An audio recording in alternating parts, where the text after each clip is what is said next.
Periodista Digital continúa su ciclo de entrevistas sobre trayectoria de grandes figuras de los medios de comunicación. Hoy, entrevista de lujo. Doña Ana Rosa Quintana, muchas gracias por atendernos. Bueno, de doña, que me hace mayor, pues nada, encantada. Nos ha venido muy bien en la entrevista sobre trayectoria porque precisamente ayer te han dado un premio que, entre otras cosas, será por tu trayectoria. Sí, era un premio muy bonito porque es la primera vez que este año los Naranja y Limón, que ya tenían el Mandarina y el de premio a la excelencia, hacían el premio Jaguar. Y bueno, pues es un premio no solo por una trayectoria, pero también por implicación en asuntos sociales. Y bueno, la verdad es que era muy emotivo, sobre todo porque había un palmarés extraordinario, ¿eh? La verdad es que en tu trayectoria incluye medios de comunicación que van desde la radio, la televisión y las publicaciones, con lo cual has cogido un poco varias hojas del ramo. Sí, bueno, como ha ido viniendo, ¿eh? De todas maneras, yo siempre quise, cuando estudiaba periodismo, yo siempre quería dedicarme a la radio. O sea, la radio era mi medio, de hecho yo he trabajado prácticamente la mitad de mi carrera profesional ha sido la radio. La televisión nunca pensé y ha habido sobrevenida. Y en prensa he tenido pues colaboraciones más esporádicas, ¿no? Pero sí en un periódico diariamente he trabajado como corresponsal, pero nunca en una redacción. Para hacer una pregunta introductoria, me han comentado que algo influyó esta colección de Mari Noticias. La tengo entera, ¿eh? Tengo toda la colección de Mari Noticias. Sí, es unos cómics que entonces no eran cómics, se llamaba TVOs. Ahora lo de cómic es nuevo. Que me compraba mi padre. Son más antiguos de mi generación, pero antes era muy habitual, por lo menos en Madrid, ¿no? Los que somos de Madrid, de ir al rastro y comprar colecciones antiguas, coger de una colección, cambiar los números que yo creo que se sigue haciendo, ¿no? Pero no era tan raro como ahora que todo parece que es nuevo, ¿no? Entonces aquí todo se reciclaba mucho más. Y a mí me encantaba Mari Noticias con su... Bueno, me peino igual, como habrás visto, con su gabardina y que siempre hacía cosas extraordinarias, le pasaban aventuras estupendas y solucionaba absolutamente todo. El apodo de las chicas de la Inter, que es un poco uno que se usa para hablar de tus orígenes, ¿era una de las chicas de la Inter? ¿De dónde viene? ¿De Intercontinental? De las chicas de la Inter. Bueno, Radio Intercontinental tenía la FM, cuando todavía las FM estaban empezando. Entonces hay una que se llamaba, me parece que no sé si fue antes o después de nosotras, Radio Vinilo. Y en un momento determinado, pues quisieron crear una FM al modo de los 40 principales, diferenciándolo de alguna manera, y entonces hicieron era una radio fórmula que era todo el día, éramos chicas todas jovencísimas, yo creo que todavía no había terminado la carrera, y la verdad es que tuvo un éxito tremendo. Recuerdo que nos sacaron en la portada del País Semanal. O sea, éramos todas unas chavalinas que estaban, a Luisa del Palacio, Coe, Mara Colás, que ahora es conocida, porque entonces Avellán, que ahora lleva deportes, estaba en los 40 principales y se hicieron novios cuando estábamos allí. Y por aquella época, un poco después, se produce tu primera aparición en televisión, justo cuando está la Guerra de las Malvinas. El conflicto de las Malvinas continúa un día más alrededor de la capital de las islas y las fuerzas enfrentadas prosiguen acciones. Y en alguna ocasión has comentado que fue una mala experiencia para ti esa primera etapa en televisión española. Hombre, fue una mala experiencia porque, como se puede ver, era una bebita. Fue prácticamente mi primer trabajo importante y yo llegué a una televisión española pues bastante hostil con la gente que llegábamos de fuera. Y entonces entramos 4 chicas que no... Carmen Tomás, Pastora y Carmen Arche y yo, que ellos decían que habían entrado por oposición, la mitad eran enchufados todos de toda la vida, y llegamos y la verdad es que no nos recibieron muy bien. Y aparte era una responsabilidad en un informativo, entonces no había autocue, y te ponen desde el primer día, te tiran a la piscina a presentar un informativo. Yo creo que perdí 4 kilos la primera semana. Pero bueno, no salí mal parada, ¿eh? Pero de contar, si no, ni te se lo dan, roza un poco el moving eso, ¿eh? Bueno, nos hacían... un poco el vacío, porque se suponía que llegábamos gente de fuera. Hombre, Televisión Española siempre ha sido un poco así y yo creo que sigue siéndolo un poco, ¿no? Es decir, hacia todo lo que viene de fuera, aquí somos una élite que antes entraba por oposición. yo, que ya te digo, yo creo que la mitad entraban por enchufe, como ha seguido sucediendo hasta hoy día, ¿no? En este ciclo de entrevistas de Periodista Digital hablamos con don Luis Ángel de la Viuda y nos contaba que cuando nace Radio 80 en FM, pues eras una de las principales estrellas de esa nueva radio que intentó como unas primeras radios privadas junto a Antena 3. Efectivamente hemos anunciado que era... Oye, mira, por favor, el anuncio. Madre de mi vida. Sí, yo en Radio 80 hacía las tardes y presentaba el informativo de las 2 de la tarde. Y luego coincidió con la etapa en que yo hice el informativo de la última edición de Televisión Española, entonces terminaba en la radio, era pluriempleada. Y me iba a la tele. Nos pagaban fatal en los dos sitios, ¿eh? Es decir, Luis Ángel de la Viuda hacía lo que podía, pero estaban empezando, ¿no? Acababa de empezar Antena 3, empezó Radio 80. Se acabó comiendo Antena 3 a Radio 80. Sí, luego se convirtió, creo que, ya no recuerdo muy bien, pero porque luego volví a coincidir otra vez con Luis Ángel en Radio Voz. Y luego, ahí está. Este es en Radio Cadena, volviste a la radio pública. Volví a Radio Cadena Española, entonces el director general era Jordi García Candau, cuando yo volví de Nueva York, que fue un intervalo, que entonces sí que estaba más de corresponsal con Luis del Olmo, que entonces estaba en la cadena COPE y la parte más social de la revista Tiempo, y cuando volví me llamó Jordi García Candau, que yo había conocido en Radio Nacional de España cuando estuve de prácticas, y estuve haciendo las tardes mucho tiempo, la verdad. Y fue un programa estupendo, donde había grandes colaboradores que luego han sido míticos. Eras competidora directa pues de las personas que están en la tarde en aquel momento, que serían Encarna Sánchez, estaría en COPE, pues no sé quién más estaría por aquella García Juez estaría en Antena 3. Estaba ya Miguel Ángel, yo luego trabajé con Miguel Ángel, es que yo he trabajado en todas partes.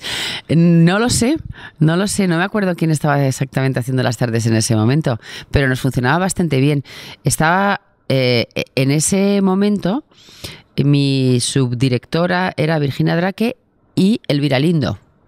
Elvira Lindo era guionista del programa. Y después, bueno, y ya escribía maravillosamente, ya era ya empezó a escribir ya libros enseguida, y es una mujer de un talento, de una inteligencia impresionante. Y después iba Teresa Campos con Apueste por una. Ya está coincidiendo. Terminaba yo el programa y empezaba Teresa Campos. O sea que ya os habéis encontrado. Y Terelu empezó en Radio Cadena, fue cuando empezó a trabajar. Y yo creo que estuvo con nosotros en el programa un par de meses, luego enseguida se cambió de programa. Y esto es antes de Antena 3 Radio, que fue... Esto es antes de Antena 3, creo que sí, no sé. Ya me hago un lío. Sí, pues sí, seguro. Lo que vemos es que estuviste prácticamente en todas las radios en muy poco tiempo. Esto es antes de Antena 3. Porque aquí fue cuando yo tuve a mi hijo mayor, me quedé embarazada y todo el embarazo lo pasé trabajando en Radio Cadena y tiempo después empecé en Antena 3. Sí. ¿Quién te convenció para volver a la televisión? Pues Azpiroz. Yo estaba entonces en Antena 3 y un día me llamó y me dijo, mira, que hay un programa que te va muy bien, ¿qué tal? Y yo, pues yo no tengo ganas, estoy bien en la radio, tal. Hombre, no te va a llevar mucho tiempo, se graba. Y me divirtió bastante cuando me lo contaron de qué se trataba el programa, ¿no? Yo había visto este tipo de formatos un poco en Estados Unidos, entonces me era familiar y empezamos así como un juego y hasta hoy. Aquellas, yo era muy niño, pero me acuerdo, aquellas peleas que había entre los jueces y aquel juez que era de verdad magistrado supremo, había tensiones. Bueno, Diego Rosas Hidalgo yo creo que creó un estilo y de hecho ahora se vuelven a hacer este tipo de programas, que era un ser angelical, era maravilloso. Y Veredicto para mí acabó el día que murió Diego. Luego vino otro magistrado, pero ya era otra cosa. Con Diego nos lo pasábamos tan bien. Él empezó a hacer incluso, le llamaron, recuerdo, a la Universidad de Valencia para que hiciera un libro sobre ese tipo de derecho vecinal, ¿no? Porque tenía un hombre con mucho sentido del humor, con mucho sentido común. La verdad es que fue una época estupenda. Pero yo lo compaginaba también, otra vez pluriempleada, con la radio. Y bueno, hasta que se acabó. También en este ciclo hablábamos con doña Rosa Bellacastín y nos comentaba que ella te convenció para hacer Extra Rosa. Antes de esto, te falta una foto. Hice Nunca es tarde. Hice Nunca es tarde, que tuvo muchísimo éxito. Y entonces, con Rosa estábamos en la tertulia con Miguel Ángel García Juez, en Antena 3. Entonces era colaboradora. Y entonces Rosa me dice un día: oye, he presentado un proyecto para hacer un programa que está muy bien, que es muy nuevo, que es de información de sociedad. Y yo dije, bueno, pues no le van a hacer ni caso, ¿no? Dice, como tú ya has trabajado en televisión y yo no tengo experiencia de televisión, pues ¿por qué no te presento con tu nombre? Ah, sí, Rosita, preséntalo. He pensado que no le iban a hacer ni caso. Y a la semana siguiente viene y dice que nos han cogido el programa. Dije yo, pero yo ¿cómo voy a hacer esto? Yo no sé nada, no he leído una revista en mi vida, no sé quiénes son los personajes, es que no sabía absolutamente nada. Pero claro, tampoco la iba a dejar en ese momento y con buena amistad, y hicimos verdaderamente, yo creo que un programa, de los programas de sociedad que creo que han marcado un estilo y que no se ha vuelto a repetir. Lo curioso es que en aquel momento en la sobremesa había un programa, digamos, líder para tratar, digamos, la crónica social. Es verdad que un estilo muy diferente, que era el ¿Qué me dices?, que era de Globo Media y parecía un poco el imbatible. Y, entre comillas, si me permites la jerga, que le ganasteis la partida. Bueno, le ganamos y arrasamos. O sea, fue los 2 años que duró Extra Rosa. Además nos pilló un montón de acontecimientos. La muerte de Lady Di, la boda de la infanta Cristina... Y empezamos a cubrir, estaba en Antena 3 Televisión y dependíamos de informativos. Estaba entonces Pepe Oneto, José Manuel Lorenzo era el director general y nos arroparon muchísimo, nos dieron muchísimas facilidades, lo pasamos muy bien y yo que el éxito fue Rosa, que es una gran periodista con mucha experiencia en este tipo de información, y yo que era una que había llegado allí que no sabía nada de esto. Entonces todo el mundo pensaba que hacíamos un papel de que yo no sabía. Es que era verdad, yo no sabía nada. Alguna crítica de empresa decía que te reñía mucho durante el programa, Viña Castillo. Oh, sería con razón. Este programa que estaba funcionando en el año 98, que precisamente en enero es cuando, digamos, Telecinco cancela, digamos, el que era la competencia, con lo cual, en broma, la prensa dice, han ganado las Rosas la partida. Y poco después se hace, digamos, la separación. Creo que ya ha cambiado de dirección, ha entrado pues el equipo de Telefónica con el señor Buruaga y Nieto. Y entonces ponen a Rosa por las mañanas y a ti por las tardes. Creo que empezó un verano, si no me equivoco.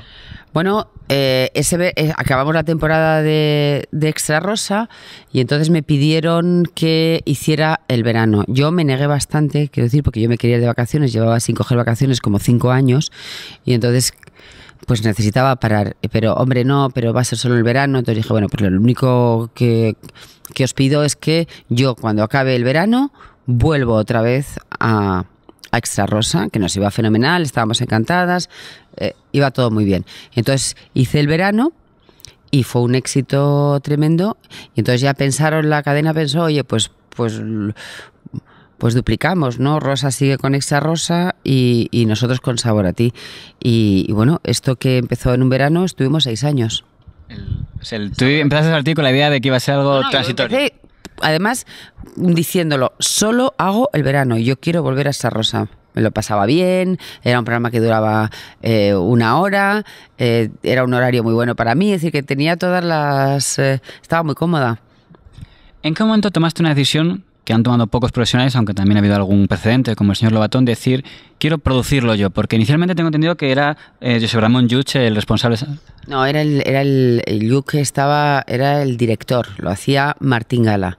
Bueno, pues porque llega un momento cuando se marcha Lluch que llegue a Antonio Robles y hacemos un equipo y prácticamente entendemos que nosotros somos el director, la presentadora y que además con grandes relaciones con la cadena en la que queríamos hacer el programa que nosotros queríamos y la mejor forma y montamos la productora. La verdad es que ha habido muchas personas que fueron, digamos, que empezaron o tuvieron algo que ver en sus inicios con el programa Sabor a ti. Uno de ellos sería Jorge Javier Vázquez. Jorge Javier ya había colaborado con nosotras en Extra Rosa. Porque realmente la descubridora de Jorge Javier es, bueno, Carmen Rigal, que es la que se lo presenta a Rosa Villacastín, y es Rosa Villacastín la que le da la primera oportunidad. Y luego cuando yo empiezo Sabor a ti, pues le llamo, ya no estaba Extra Rosa, y empezó un niño sonriente y tímido, fíjate. No, tengo yo buen ojo, ¿eh? Bueno, otra figura innegable sería Belén Esteban. que yo me acuerdo que hubo una época en la que Antena 3 emitía una serie de mucho éxito, que era Yo soy Betty la Fea, y que tenía una mesa que comentaba luego inmediatamente después con Jorge Javier, con Belén Esteban, que era prácticamente pues muy desenfadada y que incluso llegaron a pasar la mitad de los protagonistas de aquella serie por el plató. No, vino hasta Betty. Perdona, aquello fue impresionante. O sea, las audiencias que hicimos esa temporada con Betty la Fea, y aquí va Antonio Hidalgo. Antonio, que está ahora en Murcia triunfando en la televisión, ¿eh? Maravilloso. ¿Ves? Yo sigo con añoranza de muchas personas que han pasado por tu vida, que sigo teniendo amistad y relación, pero bueno, que luego la vida te ha ido llevando por otros caminos, ¿no? Pero claro que está en el último capítulo de aquella serie, hiciste hasta una boda, porque reunisteis a dos personajes y hasta hicisteis la boda. Bueno, es que hicimos de todo, Sabor a Ti, hemos hecho partos, hemos hecho bodas, hemos hecho imitaciones, hemos hecho de absolutamente 6 años, un magazine de 3 horas diarias en directo, fíjate, para lo que da. Y en el caso de Belén Esteban, generalmente los famosos se suele decir que cuando vienen, digamos, de ser protagonistas de una noticia, pues duran lo que dura esa noticia. ¿Qué te llevó a ti, si es que fue decisión tuya o de quien fuera, a decir, no es que sea el famoso de un día o de esta historia, es que quiero que sea tertuliano del programa? Hombre, si yo te dijera que es que yo la vi y de repente vi el potencial que iba a tener en el futuro, pues no, es mentira. Pues es que empiezas un día y un día detrás de otro, la gente la quería, funcionaba, lo pasábamos bien, ella no estaba, entonces estaba empezando, era otro momento y todos le cogimos muchísimo cariño. Y empezamos a ver que Belén era una persona que conectaba muy bien con un tipo de público al que a lo mejor otras personas no llegaban, ¿no? O yo misma. Uno de los expedientes X es más de la historia de la productora Cuarzo, pero del que yo tenías mucho interés. En 2002 se hace un programa llamado Abierto al Anochecer para competir con Crónicas Marcianas. Y según he visto en audiencia, no fue mal. Es más, llegó a haber días que ganó. Y de repente lo suprimen. Entonces es un expediente X. Bueno, estas cosas de la tele que ocurren, ¿no? Fue bien, estuvo con Jordi. Bueno, es que hemos hecho, mira, es que ahora me acuerdo, hemos producido tantas cosas y ¿me has llegado Jaime Cantizano todavía? Sí, está porque luego Jaime Cantizano hizo también La Noche. Cuando empezamos con el DEC, que le iba a haber presentado Jordi González, el DEC, ¿Dónde estás, corazón? Y Jordi entonces fichó por Telecinco y lo hizo Jaime Cantizano. Pues bueno, pues muchas veces la tele ya no es un problema de audiencias, muchas veces es un problema de línea editorial, ¿no? Que deciden que hay un tipo de programas, que apuestan por otras cosas. Esto ya... Pues la verdad es que como tú dices. Bueno, antes mencionaba unos grandes productos de la productora Cuarzo, 8 años en pantalla. No sé si hay otro precedente en ese tipo de programa que haya aguantado tanto tiempo en pantalla, y alguien que también estuvo en Sabor a Ti fue Jaime Cantizano y ¿Dónde estás, corazón? Nos has dicho antes que inicialmente hubiera sido Jordi González. Sí, iba a ser Jordi y lo que pasa es que, bueno, ya te digo que en el último momento se acabó el contrato, terminó el contrato y fichó por Telecinco. Y Jaime, yo tengo que decir que Jaime sí que es un fichaje mío. Cuando se marchó Antonio Hidalgo estábamos buscando un presentador y empezamos a hacer casting y empezamos a hacer mucho pues de canales pequeños. Bueno, tampoco él estaba en un canal tan pequeño, pero bueno. Y ese día había una prueba y digo, no, voy a bajar yo. Y era la prueba de imagen. Y yo vi a Jaime y dije, es Jaime. Y bueno, no me equivoqué. Ya era guapo, luego ha guapeado más. Oye, y entonces Antonio Robles era el director de Sabor a Ti, se pasa a ser el director de ¿Dónde estás, corazón? Porque yo me lié un poco en la etapa de Robles, la etapa de Jean Paul Manfreda, porque luego al final volvía a ser el señor Robles. A ver, Antonio Robles era mi socio en la productora, dirigió Sabor a Ti, llegó un momento que, como todos estos programas diarios, queman muchísimo. Entonces lo empezó a dirigir Chelo Montesinos, que era la subdirectora entonces. Antonio Robles se fue a dirigir a el DEC y ha estado yendo y viniendo, porque te pasa, nosotros en este programa, ahora mismo en el programa Ana Rosa, pues hemos tenido también 3 directores. Llega un momento que la gente es muy agotador, entonces tienes que cambiar un poco de registro. Entonces Antonio ha ido, pero ha sido siempre pues el emblema de la productora, ¿no? Ahora ya se ha desligado. Una tertuliana muy destacada de DEC, que también estuvo en Sabor a Ti, no sé si esa también fue fecha tuyo, fue María Patiño. ¿Fue también descubrimiento tuyo? María Patiño empezó con nosotros, ¿no? Ese yo creo que fue un descubrimiento de Robles. O sea, o de alguien que la vio, porque María estaba entonces, era reportera en Sevilla y era de las que estaban con la cachofa en el AVE, ¿no? Pero eso siempre viene mucha gente y empiezas a probar, y María vimos desde el primer momento que tenía algo especial. El año 2004 fue el año de los cambios, porque se produce un cambio tanto en la mañana de Antena 3 como en la mañana de Telecinco, aunque en el caso de Telecinco con una prórroga un poco posterior.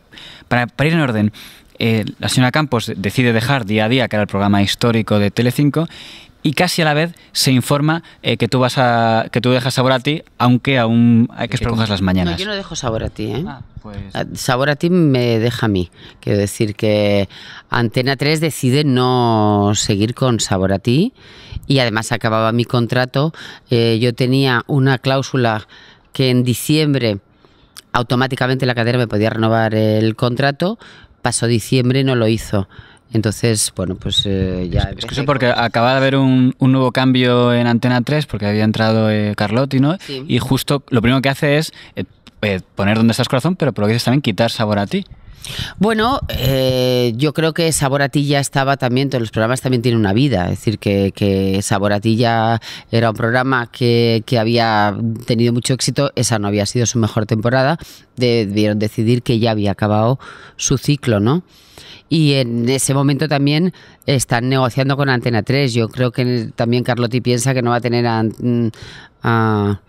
bueno, a cada uno hace una elección en la vida, y él hizo la elección de Teresa Campos, y yo mientras, ya cuando pasa diciembre, pues empiezo a ver que hombre, que si no han ejercido la opción de renovar automáticamente el contrato, yo había tenido ya varias ofertas de Telecinco, y entonces empecé a escuchar con más atención. Bueno, con mucha atención. Si jugáramos a simplificar, aunque la televisión es mucho más compleja de los que hacemos juicios simplistas, podemos decir que la señora Campos con sus programas había ganado, entre comillas, a mucha gente, porque habían pasado de ahí pues Eli del Valle, Rosa Villacastín, que lo has mencionado antes, bueno, un gran número de programas que habían durado, Piqueras, y era como si me permiten con cariño, la pisonadora, y en su se invirtió la tendencia. Sí, bueno, estas cosas que pasan en la tele, no. Yo tenía mucho miedo, quiero decir que yo no quería. Cuando Basile me ofreció venir a Telecinco, yo no quería hacer las mañanas. Primero, no me gusta madrugar, y segundo, bueno, pues tener enfrente a Teresa Campos era todo un reto, ¿no? Es verdad que ya yo sí que había tenido a Teresa Campos enfrente cuando ella hizo las tardes, y nos había ido bien. Quiero decir que tenías ese antecedente, ¿no? Pero al final, bueno, me convenció y llegué. Yo tenía que empezar en septiembre, no pudo ser porque en mitad del camino me quedé embarazada, y empezamos en enero y no sabíamos lo que iba a pasar, la verdad. Teresa llevaba muchísimos años liderando la mañana, ya era un hábito, y tú te cambias de cadena, cambias el horario y siempre hay una incertidumbre. Yo creo que acertamos con la línea del programa. Desde el primer momento cambiamos radicalmente la línea que teníamos en Sabor a Ti, que era mucho más entretenimiento. Hicimos una línea muchísimo más informativa y apostamos en ese primer día ya por la información. Me acuerdo que fue Ramona Maneiro y aquello fue espectacular. Hay que decir que Teresa Campos ese día tenía a Rocío Jurado, primera entrevista de Rocío Jurado después de la enfermedad. Era una entrevista que era grabada, o no sé si era grabada o era en directo, pero no era en el plató. Bueno, la gente desde el primer día nos eligió. Esto es como todo, tú haces una apuesta, vamos a hacer otro programa distinto, más informativo, más de política, más de no sé qué, y funcionó, ¿no? En aquella época los magazines de mañana empezaban más tarde, ¿no? Ha ido como ampliándose, porque eran como a las 10:30 y tal, y ahora ya son a las 9. Empezábamos a las 10:30, sí, y terminábamos a las 2. Pero mira, esto ya es el mundo marketing. y además, oye, las cadenas, que las cadenas también deciden, eligen qué público quieren tener, a qué hora, de qué edad, de qué forma. Eso es algo que se nos escapa a los que hacemos los programas. Permíteme algunas polémicas que fueron muy comentadas. Eso es cuando en el célebre encuentro de 2007, la primera entrevista cuando regresa la señora Campos a Telecinco, y hay algunas frases que quedaron, y una de ellas fue en torno de una que dijiste: algunos tiritos me has pegado. No, todos los días me daba un tirito, vamos. Pero luego ya, este día lo aclaramos, ¿no? Yo creo que Teresa entendió que en algún momento determinado, cuando ella y Terelu estaban siendo muy atacadas aquí, pero luego que es la vida, que si luego somos compañeros, ¿te acuerdas? Que entonces era Jorge Javier el que les daba y luego los íntimos amigos, que decir que por eso a las cosas aquí hay que matizarlas todas y no darles demasiada importancia. Y yo creo que Teresa entendió que yo no la había defendido proactivamente como ella esperaba.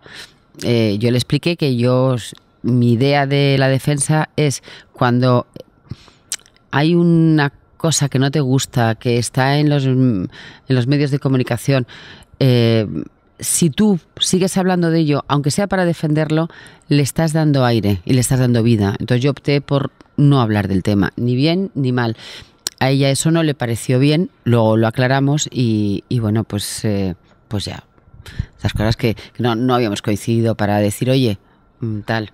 Yo me la conozco hace mucho tiempo, fuimos compañeras en Radio Cadena y además yo siempre he tenido mucha admiración por Teresa. Creo que una frase que son momentos terribles en que incluso había un determinado confidencial que me insultaba sistemáticamente. Tú podías haber dicho a lo mejor, oye, que vaya, parece que tengo algo que ver con esto, pero que alguien había ahí que tú conocías. Pues no lo sé, a lo mejor se refería a periodista digital, como si yo mandara a periodista digital. Pero bueno, vamos. Pero bueno, muchas veces, primero, uno tiene una idea preconcebida. Después, también hay mucha gente que viene en auxilio del perdedor. Te quiero decir, a meter un poquito de cizaña. Cuando nos encontramos y hablamos en un minuto, pues aquí ya está. Ya está. Ahora se habla mucho cuando se habla de dos programas que están, digamos, que en competencia, en menor medida, por ejemplo, ahora se está hablando mucho entre 13 y entre comillas, dicen que está lo que llaman el tertuliano que va a un sitio no va a otro. Tal. Aunque es verdad que yo he visto, por ejemplo, al señor Gay de Liébana, que está aquí un día y otro día está en otro. ¿En tu caso alguna vez has practicado eso de quien está en este programa ya no colabora o ya? No, de hecho, no es por nada, pero tertuliano que se sienta en esa mesa que tú tienes ahí, tertuliano que lo lanzamos al estrellato. Es decir, y que están en todas las cadenas. Yo tengo, pues no sé, Antonio Miguel Carmona va a Intereconomía, va a La Sexta, viene aquí, Alfonso Rojo, lo mismo. Fíjate que no lo conocía nadie en televisión, quiero decir, y está en todas en todos los medios en este momento. No, yo cuando hago mi mesa la hago pensando que es lo mejor para el espectador, sobre todo que no sea monocolor, que el espectador encuentre opiniones de todos los signos y pluralidad. El otro cliché que quizás es más tópico que real es cuando, digamos, el invitado previsto va a la competencia. Entonces, eso se habla mucho en radio, por ejemplo, en deportes, de está entrenador y de repente está en la cadena, pues ahora vamos a por él porque nos ha plantado. No se ha hablado, que yo sepa, eso en tu caso, pero alguna vez... No, yo nunca lo he hecho. Sí que he oído que lo hacen por ahí, pero yo no lo he hecho nunca. Y además me parece que la gente tiene derecho a ir donde quiera. También es verdad que tenemos la suerte de que casi siempre vienen aquí. Importante también. Que seguro ibas a hacer tú la primera entrevista a Julián Muñoz cuando saliera de prisión y ya se publicó hasta las cantidades y cuartos. Al final no fue así, la hizo Jordi González. ¿Era patinazo de los digitales o...? Bueno, no sé, a mí me han criticado, ha habido veces que es temas muy curiosos. Casi siempre las peores críticas que he recibido han sido por cosas que no he hecho. Es decir, que no he hecho nunca ni que pensaba hacer. O sea, yo nunca pensé entrevistar a Julián Muñoz. Pues es importante entonces aclararlo. O sea, que luego lo entrevistó y además esto era una gestión de la cadena. O sea que nada. Bueno, otro colaborador que también empezó aquí fue Óscar Martínez, ahora en radio. Bueno, y triunfando en radio, que lo hace fenomenal. Óscar también le tengo muchísimo cariño. Oye, no es por nada, pero damos suerte, Damos suerte. ¿Habéis fijado que todos hombre, es un orgullo, porque yo creo que cuando tú trabajas con alguien, y sobre todo en un programa que tiene tan marcada mi impronta como este, que de hecho además se llama el programa La Rosa, es decir, tus compañeros de viaje son compañeros en un momento determinado, pero si ellos quieren cambiar o quieren crecer, yo hay que facilitarles el camino para que lo hagan. O sea, es un orgullo que alguien, pues no sé, para mí es un orgullo que Jorge Javier haya empezado con Rosa y conmigo y que ahora esté triunfando en todos los horarios. O es un orgullo que Óscar, que se fue él porque quiso marcharse, quiero decir, porque quería iniciar otra senda, pues les vaya bien. Permíteme otra polémica que ha sido muy muy comentada, pero que no podemos dejar, que es cuando en el año 2000... Estoy bien con el pelo corto. Eso es cuando en el año 2009 cambia de productora Belén Esteban y pasa... Os lo digo en serio y me voy. Vamos a ver, Belén, a mí no te me pongas así porque no te lo voy a consentir. Aunque no creo que las cosas sean tan simples, pero se hace la lectura de esto es porque ha habido una discusión en pantalla. Pregunto, ¿era algo tan simple o...? Yo nunca he discutido con Belén Esteban y yo creo que Belén Esteban en esa época se equivocó y bueno, pues yo admito que la gente se equivoque. No me pareció justo, pero también yo creo que no era Belén solo, es que luego hay mucha gente que malmete las medias verdades. Y yo a Belén le tengo mucho cariño y yo lo que le deseo siempre es lo mejor. Y me consta que ella me lo tiene a mí, y que nos vemos ahora por las veces que nos hemos visto y siempre es muy cariñosa conmigo y ya pasó. Pero fue un malentendido. La lectura que se hizo allí, quizá a quienes nos gusta más, digamos, nos gusta hacer construirnos más películas que realidades, era que como en algunos programas de Cuarzo, como ¿Dónde estás, corazón?, pues se contaban justo pues cuando lo de Defensor del Menor o cuando lo de la señora Contreras, dicen, guerra de productoras, esto es claro, como se ha ido a otra productora, pues ahora están contra... No, vamos a ver, Belén ha sido siempre un personaje, entonces Belén pues tenía que entender que se hable de ella en otra cadena y en otros programas, porque es un personaje. Yo entiendo que cuando se dice determinadas cosas que no te gustan, pues no te gusta. También es verdad que ¿Dónde estás, corazón? Es un programa que siempre que yo soy la productora, pero no digo los temas que tienen que ir, ni los decía nunca. Lo dirigía Antonio Robles con un peso dentro de la productora importante y con un criterio que yo nunca jamás me atreveré, ni a él, ni a nadie que dirige el programa, ni siquiera el mío, a devaluar su trabajo o a decir lo que tiene que hacer o lo que no tiene que hacer. Cuando tú trabajas con profesionales tienes que respetar sus opiniones, sus decisiones. Entonces, yo creo que no se hizo nada. Todo el mundo que estaba en el DEC le tiene muchísimo cariño a Belén y se lo siguen teniendo.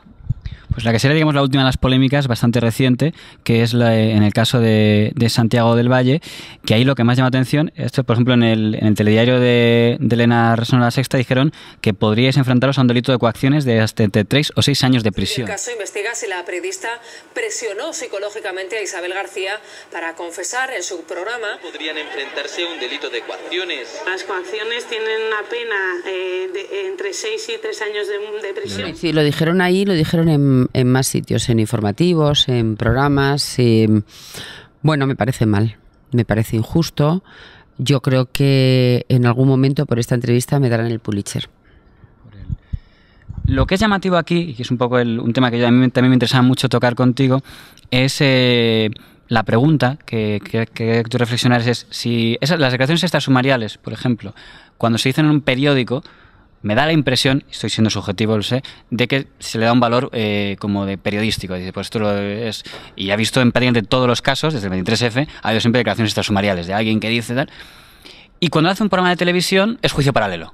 Sí.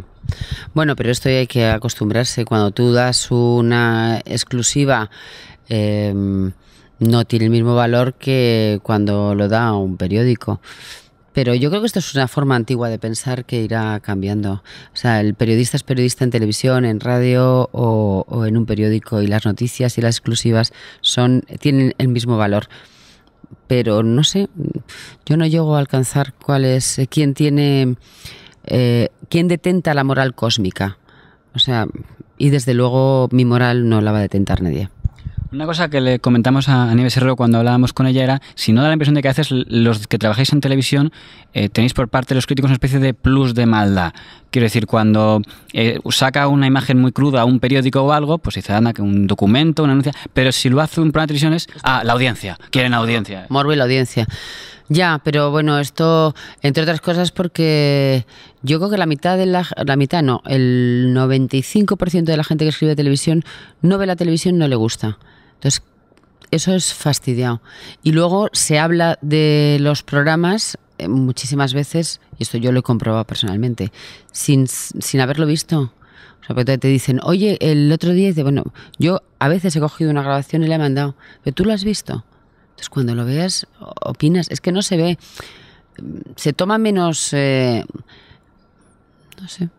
Pero yo creo que también es porque tenemos mucha repercusión, porque tienes mucha audiencia, porque llegas a mucha gente y esto ya... Pero ya también está pasando, también te lo digo, ¿eh? Eso es lo que ha pasado un poco con el tema de Isabel. Si esa exclusiva esto hubiera ocurrido en cualquier periódico, hubiera sido un gran éxito periodístico. Al hacerlo en un programa de televisión... es morbo, la hemos pagado, la hemos secuestrado. Gracias a Dios nos imputaron, gracias a Dios nos desimputaron, gracias a Dios recurrieron a la audiencia y gracias a Dios la audiencia lo archivó. Quiero decir que yo ahí ya más claro. La diferencia que sí se podría poner a lo mejor, por poner un punto a favor de la televisión frente a los periódicos se pelean mucho entre ellos, es habitualísimo ver editorial del país contra el mundo, editorial del mundo contra el país, y en televisión, aunque haya una guerra muy fuerte, no se ha visto en general que un programa se dedique a responder en antena, digamos, o por lo menos en tu caso, no me consta que en ningún momento hayas respondido o replicado a otro programa. Sí sé que llegó a haber algún programa en La Sexta que prácticamente se dedicaba a bromear o criticar a ti, a Jorge Javier y a otros, pero no me consta que haya habido ninguna respuesta. Hombre, porque sería muy torpe. Quiero decir que si un programa te critica y el programa tiene la 10ª parte de la audiencia que tienes tú, si tú le respondes le estás dando más audiencia. Es decir, eso sería muy torpe. Aparte, es decir, cuando uno hace un programa o hace un trabajo de cara al público, pues tienes que pensar que no le gustas a todo el mundo. Igual que tienes pues muchas personas que te dicen lo mona que eres y lo bien que lo haces y te premian, también tienes que admitir que hay personas que tienen otra opinión y que la pueden expresar. Eso se llama libertad de expresión. Entonces yo jamás en mi vida he llamado ni a un comentario malo, ni a una crítica nefasta. No, porque me parece que tienes derecho. Otra cosa es, por ejemplo, en el caso de Isabel, cuando no es opinión, sino cuando se miente, y se miente intencionadamente, y se miente intencionadamente para hacer daño. Esto ya es otro asunto. Pues ya terminando, dos cosas. Una ya sería, aunque sea un cliché, la pregunta siempre de si ha habido un momento que dices el peor momento. El señor Lobato nos comentaba que su gran error, cuando preguntamos por qué acabó quién sabe dónde, era que hizo una pausa. Dijo, necesito 6 meses para descansar y ya nunca volvió. Claro. ¿Tú crees que en tu caso, si en algún, o en Sabor a ti o en el programa ahora, si en algún momento hubiera dicho, mira, necesito una pausa... Nunca sabes, yo me fui de la tele, volví a la radio y volví a la tele. Es verdad que sobre todo cuando estás en un buen momento, hombre, ¿tuvo la tentación dejarlo? De decir, una pausa, unos meses? Yo ya tuve un año sabático en mi vida y fue el peor año de mi vida, porque era cuando más trabajaba y gratis. O sea, me dedicaba a hacer los recados de toda la familia, todos los marrones los diría yo, y entonces decidí, oye, pues casi trabajo en lo mío que me gusta más y además me pagan. O sea, yo año sabático, a no ser que sea para decir me voy a perder... O sea, que si te preguntaba cuál ha sido el peor momento de verdad, sería el año sabático. El año sabático fue horroroso. Trabajé más que nunca. Pues la última pregunta, pero además es que nos lo pregunta mucha gente, es ¿esta temporada que acaba dentro de 2 meses es la última temporada del programa de Ana Rosa? ¿Qué va? No, hombre, esta temporada, si seguimos como estamos hasta ahora, posiblemente vamos a hacer de audiencia una de las mejores temporadas del programa. O sea, este mes hemos hecho... Pues creo que de media 18, hace 2 meses un 19, quiero decir, estamos haciendo unas audiencias excepcionales y está el programa en un momento brillante. No. ¿Y en septiembre, en principio? En septiembre, hombre, si Dios quiere, amenazo con volver. Pues muchas gracias por haber compartido este rato con nosotros. Muchísimas gracias a ti.